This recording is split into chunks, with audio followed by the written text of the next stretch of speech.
elephant! We may lose this elephant. He's kicking down the tree. Wow! My name's Jack Randall, and I'm a zoologist. Wow! And I'm showing you every animal on the planet. They're not seeing me as a threat. Spinning cobra! Hello. Absolutely gorgeous. Going about their business. Yes. Come on, let's go.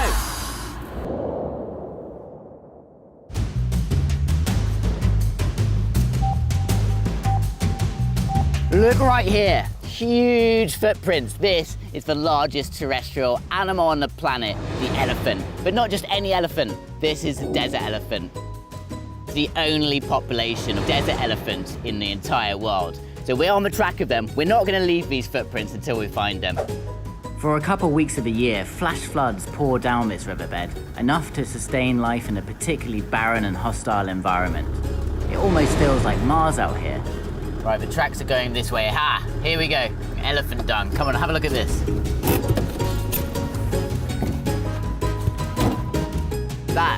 That's elephant poo. Woo! Smells a little bit fresh too. You see, it's dried up here, but it's a little bit moist there, so that means actually it's not that old. Thing is with these elephants, they're constantly on the move because they need to go from one waterhole to the next, and they tend to do all that at night. As the day begins to heat up, they're going to stop moving, so that's our time to be able to track them down. At this point, I reckon there may be another 40 kilometers downriver. That's the kind of distances they're moving every single day to get to the next water resource and also to get to the new bits of vegetation. And you just look around here, look at this. This particular tree, it's quite famous in Africa. It's called the Mopani tree. And elephants love it. There's a lot of nutrients, and that's why they're coming up and down this riverbed. So you got 250 kilograms of these leaves that they're eating per day. And then they're also drinking 150 liters of water per day each. I mean, that's just astronomical. If you're able to get and find that water, it's remarkable.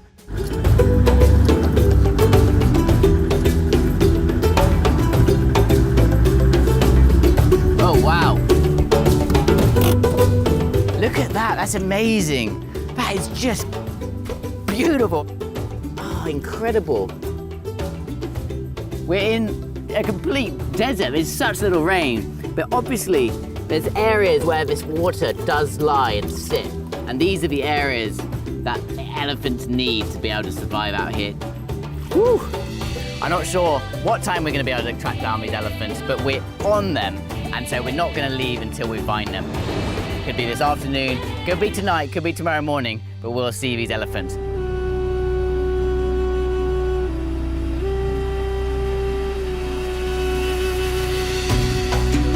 Just amazing. As you can see now, it's totally widened up from the point where we first saw the elephant tracks. And I reckon the elephants have headed this way. We're getting closer, I think.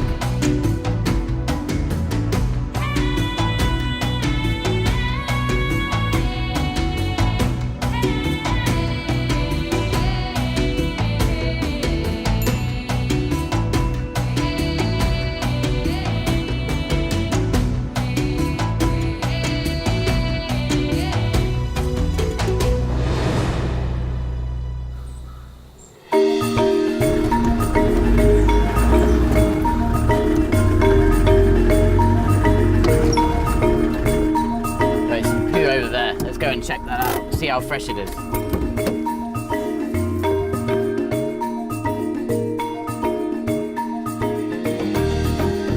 Not good news. Big elephant dung, but that is not fresh. Nowhere near fresh, in fact. It's just brittle. So, we've been going potentially the wrong way, or we've completely lost track of the elephants we were first on. So what I'm going to do is go and check the map, see where we've come from and what the next plan is to see if we can find these elephants. Woo! Look at that! We've got a lizard. This is a grounder gamid. You can see, she's gorgeous. Look, big fat belly. That is a gravid female, so there's some eggs in there.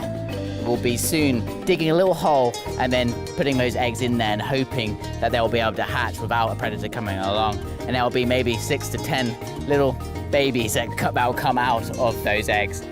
But we gotta keep going. We're gonna try and find these elephants. Tracking these down is actually much harder than expected. Let's put her back underneath a rock.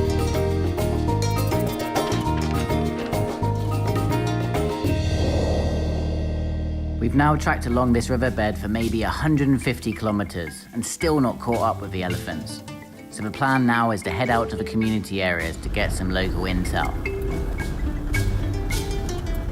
Wow, look at that. There you go. They're the first giraffe we've seen on this filming trip. It is quite magnificent when you see them out in the wild. They seem to be quite calm in my presence, but as you get out of the vehicle, often they get a lot more nervous. I'm gonna give it a go, see if we can get close to these giraffes. Let's see.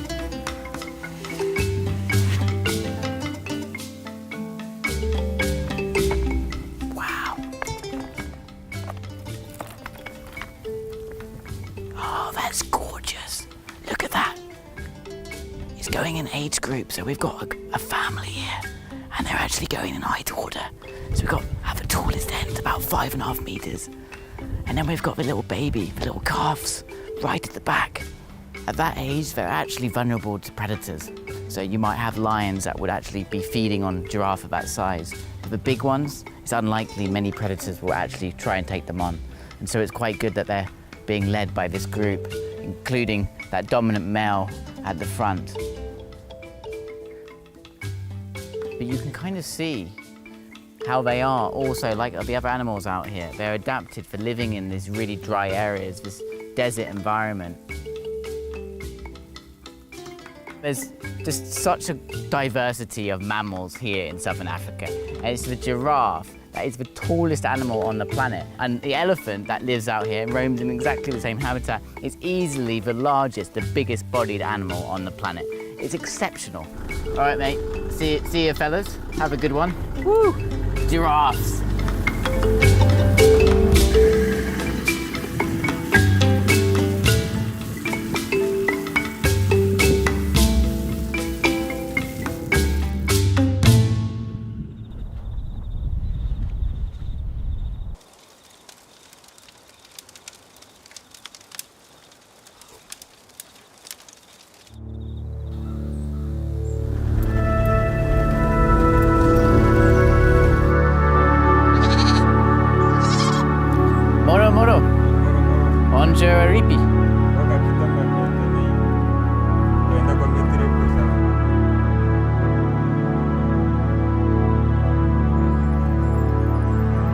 The more locals I asked, the more I found out that the elephants have come by recently, but the chances are they have turned all the way back in the opposite direction.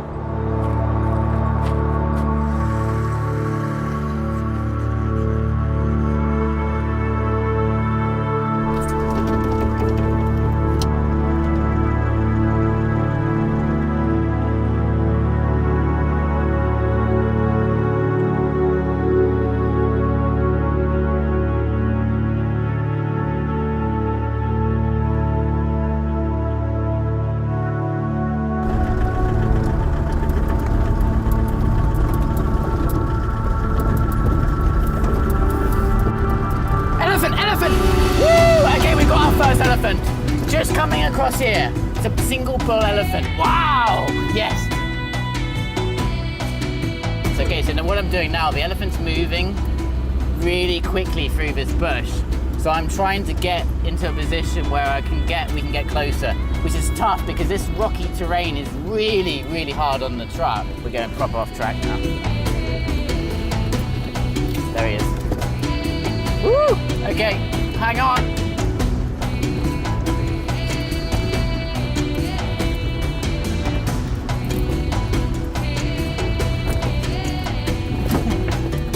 It's really hard terrain. We may lose this elephant, which is such a shame.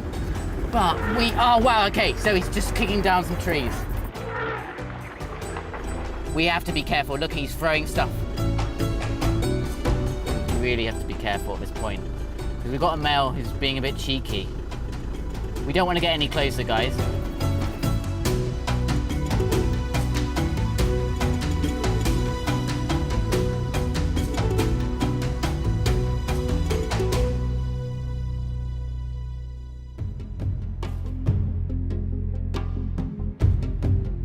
They've got amazingly good hearing, those big ears. But also, what is definitely underestimated is how good their smell is. So elephants have more smell receptors than any other mammal on this planet, more than a dog's. I'm now at a distance, I don't want to get any closer, simply because this is a lone male and he's probably a bit grumpy. It's not what you would call a big bull dominant male, because they get much larger than that. They can get up to 5 tons.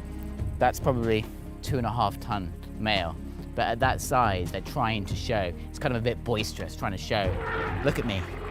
I'm actually strong and powerful. The way he was thrashing away that tree, that was more to show how actually powerful he can be. And I can tell you now that our truck, which is about 2 tons, would not be able to withstand the power of that elephant. He's still making that noise, that trumpeting noise. He's making sure that we know that he's there and he's more powerful than we are and he's in charge. We might not have found that herd, the herd that we were hoping to see, 20, 30, led by a female, but this is quite beautiful. As the sun's coming down now, we've seen the lonely male, and this is their life alone. But at no time is a male that's at an adult size is he welcome for long periods with the herd. And so this is the life of them. They have to find their own way.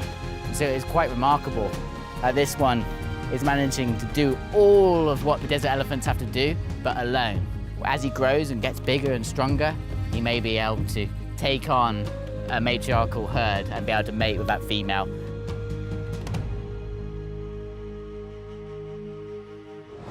I'm gonna leave this elephant to go towards the valley over there. I'm sure he's gonna try and find the next waterhole over the night. Well, I'm not gonna stop until we find that big herd that we're after, the matriarchal herd.